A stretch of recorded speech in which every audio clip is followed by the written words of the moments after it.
මම ව්‍යවසායක පුෂ්පකුමාර කරුණාරත්න. දේශීය ව්‍යවසායකයන් බලගැන්වීමේ සංවිධානයේ ලේකම්. අපි නව සංවිධානයක් පිහිටව ගන්න ලැබුවා මේ දේශීය ව්‍යවසායකයන් බලගැන්වීමේ සංවිධානය කියලා. අද මේ සංවිධානය පිහිටව ගන්නට මූලික අරමුණ උනේ අද මේ දේශීය ව්‍යාපාර විශාල වශයෙන් ව්‍යවසායකයන් ව්‍යාපාර කඩාවැටෙන තත්යකට අදපත් වෙලා තියෙනවා. ඒ මොහොතක තමයි අපි මේ නව සංවිධානයක් පිහිටවා ගන්න අපි මූලික අරමුණ කරගත්තේ. ඉතින් මම විස්තර කරන්න මේ අපේ අරමුණ සහ ව්‍යුහය මේකේ අපි නව නිලධාරීන් මණ්ඩලයක් පත් කරගත්තා. මේකෙදි අපි සභාපති වශයෙන් ව්‍යවසායක සී වීරක්කොඩි මහතා පත් කරනු ගන්න ලැබුවා. ඒ වගේම ලේකම් වශයෙන් මම පුෂ්පකුමාර කරුණාරත්න. ඒ වගේම භාණ්ඩාගාරික වශයෙන් ව්‍යවසායක ධනංජය අත්තනායක මහතා. ඒ වගේම ජාතික සංවිධායක වශයෙන් හර්ෂණ රුක්සාන් මහතා. ප්‍රධාන උපදේශක සඳහා දර්ශන තුෂාර පෙරේරා මහතා, උපසභාපති වශයෙන් සුපුන් ශෂේන්ද්‍ර මහතා, උපලේකම් වශයෙන් KADRP කොඩිප්පිලි මහතා, උප භාණ්ඩාගාරික වශයෙන් වසන්ත ලිහිණිකඩුව මහතා. ඒ වගේම කාරක සභිකයන් වශයෙන් අපි H ගාමින්ද මහතා, මිහිර සමරසේකර, නිසංසලා සරෝජනී, ඉන්දික වික්‍රමරත්න, දුන්යා කුමාරි කරුණාරත්න, ප්‍රියන්ත ගමගේ, දමින්ද රුවන් රාජපක්ෂ. ඉතින් මේ වගේ අපි නව නිලධාරී මණ්ඩලයක් සහ කාරක සභිකයන් පත් කරගෙන අපි මේ ලංකාව පුරා සිටින සුළු හා මධ්‍ය පරිමාණ ව්‍යවසායකයන් ව්‍යාපාරිකයන් රැක ගන්නට අරමුණු කරගෙන තමයි අපි මේ නව සංධානය පිහිටවගනු ලැබුවේ. මේකෙදී ඒ ව්‍යාපාරික සුළු හා මධ්‍ය පරිමාණ ව්‍යාපාරිකයන්ගේ දියුණුව සහ ඔවුන් වෙනුවෙන් ඇති ප්‍රශ්න වෙනුවෙන් හඬක් නැගීමට තමයි මේක අපි පිහිටව ගන්න ලැබුවේ. ඉතින් මම හිතන්නේ මේ දේශීය ව්‍යාපාර කියන්නේ ලංකාවේ හදවත. මේ හදවත බඳු ව්‍යාපාර ව්‍යවසායිකව නිසා තමයි මේ අද රටක් සංවර්ධනයේ අනාගත පැවැත්ම තීරණය වෙන්නේ. ව්‍යවසායකයෝ ටික කඩාගෙන වැටුනොත් රටත් ඇත්තටම කඩාගෙන වැටෙනවා. මට මතකයි පහුගිය වසර 8කදී මේ ව්‍යවසායකයෝ ව්‍යාපාරිකයෝ අවස්ථා 4කදී කඩාගෙන වැටුණා. පළමු එක තමයි පාස්කු ප්‍රහාරය. ඒ ප්‍රහාරයේදී මම හිතන්නේ විශාල ව්‍යාපාර තොගයකට මම හිතන්නේ අලාභාණි සිදු වුණා. ඒ රටේ ව්‍යසනයක් සිදු වුණා. ඒ අවස්ථාවේදී ඊට පස්සේ කොරෝනා වසංගතය. මේ කොරෝනා වසංගතයේදී අතන ව්‍යාපාරික ව්‍යවසායකෝ සියලුම දෙනා අන්ත අසරණ තත්ත්වයකටපත් වුණා. රටත් කඩාගෙන වැටුණා. ඉතින් මම හිතන්නේ මේ අවස්ථාවේදී තමයි ව්‍යාපාරිකෝ සෑහෙන ප්‍රමාණයක් ක්‍රිබ් එකට ගියා. මොකද ඔවුන්ට මේ අවස්ථාවේ ව්‍යාපාර වලින් පවත්වාගෙන යන්න බෑ.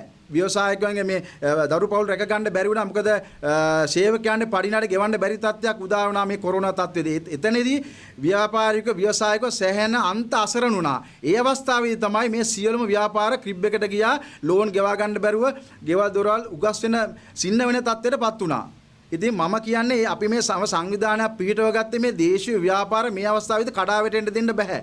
රජයට මැදිහත් වෙලා රජයට බලපෑම් කරලා ඉල්ලීම් කරලා දිනාගෙන අපි මේ ව්‍යාපාරය රැක ගන්නට තමයි මූලික අපි මේ කටයුත්තට ආරම්භ කළේ අඩිතාල මත දාගත්තේ. මේ මූලික මාධ්‍ය හමුව අපි කැඳවන්න තීරණය කළේ අන්න නිසා මේ සියලුම දේශීය සුළු හා මධ්‍ය පරිමාණ සියලුම රටේ ඉන්න අස්සම් මුලන් නැර ව්‍යවසායකෝ දැනුවත් කරන්න තමයි අපි මේ මාධ්‍ය හමුව අපි මේ කැඳවන්න තීරණය කළේ. ඉතින් මම කියන්නේ මේ අවස්ථාවේදී 4ේදී අපි ව්‍යාපාර කඩාවැටෙන්නට කිසිම රජයකින් අපිට මේ සඳහා අපිට රුකුලක් ආධාරයක් සපෝට් එකක් අපිට ලැබුණේ නැහැ මේ ව්‍යවසායකයන් නගා සිටවන්න.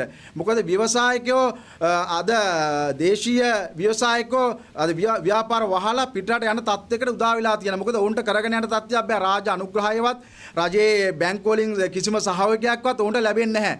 ඉතින් ක්‍රිබ් එකට ගියේ අපේ වරදක් නෙමෙයි රටේ වරදක් නිසානේ. අනිත් එක ඊට පස්සේ දෙවනි ව්‍යවසනයෙන් පස්සේ ඊළඟට ආවා අරගලයක්. අරගලයේදී මොකද වුනේ? අරගලයේදී තෙල් නැති වුණා, ඩීසල් පෙට්‍රල් නැහැ, ගෑස් නැහැ. එතකොට ව්‍යාපාර අඩාල වුණා. එතන මම දැන් සෑහෙන කාලයක් ව්‍යාපාර අඩාල වුණා. ඒ අරගල කාලේ. ඊට පස්සේ මේ මෑතදී ගම් වතුරක් ඇවිල්ලා නාය ගිහිල්ලා විශාල ප්‍රමාණ ව්‍යාපාර මම හිතන්නේ සෑහෙන පොළවට පස් වුණා.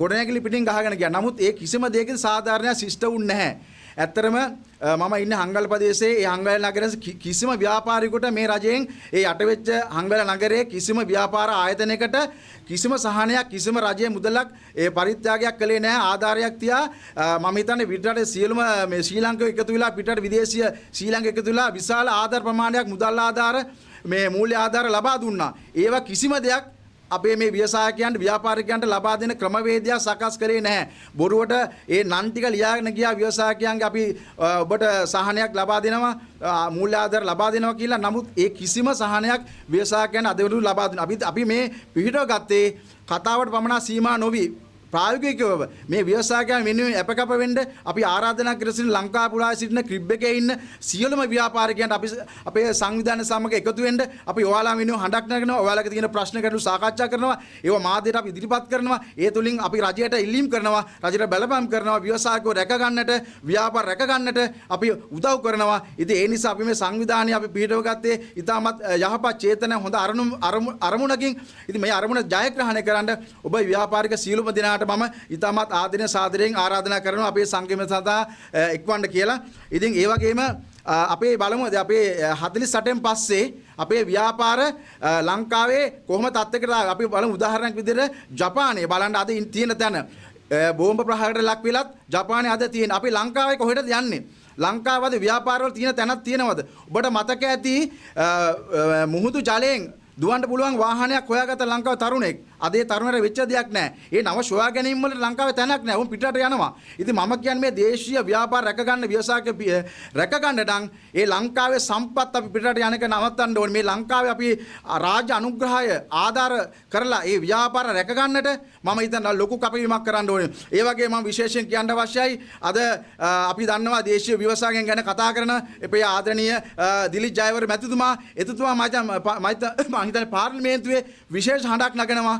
දිලිත් ජයවර්ධන මැතිතුමා පාර්ලිමේන්තුවේ විශේෂ හඬක් නගනවා මේ ව්‍යාපාර රැක ගන්නට දේශීය ව්‍යවසායකයන් වෙනුවෙන් හඬක් නගනවා. නමුත් ඒවත් අපි කියන්නේ අපි මේ සංවිධාන පිළිවෙල ගත්තේ ඒ සියලුම සංවිධාන සමග එකතු වෙලා අපි මේ ව්‍යවසායකව රැක ගන්නට ඒ අපේ දේශීය කර්මාන්ත නිෂ්පාදකවරු ඒ වගේම සේවා භාණ්ඩ සේවා සියලුම අංශ රැක ගන්නට තමයි අපි මේ පෙරදරි කරගෙන මූලිකත්වය අරගෙන මේ සංවිධානයේ පිළිගන්න ලැබුවේ. ඉතින් මම කියන්නේ මේ සංවිධානය දේශීය ව්‍යාපාර දියුණුව සහ උන් කඩා වැටෙනකොට කිසිම ව්‍යාපාරයක් අපි කඩා වැටෙන්නට ඉඩ දෙන්නේ නැහැ.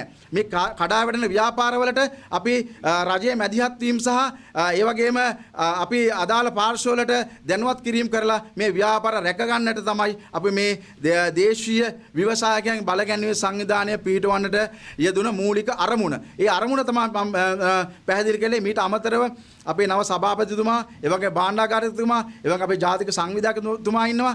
එතුමාලා අපි මේ මාධ්‍ය හමුදේ අනාවරණය කරයි මේ රටේ ව්‍යාපාරික ශේෂ්ත්‍රයට ඇල්ලලා තියෙන බලපෑම සහ කඩා වැටීම. ඉතින් මේවා රැක ගන්නට අපි කරන්න ඕනේ මොනවද? අපි ඔබතුමාලාගෙන් ඉල්ලා සිටිනවා අපිට අදහස් සහ යෝජනා දෙන්න.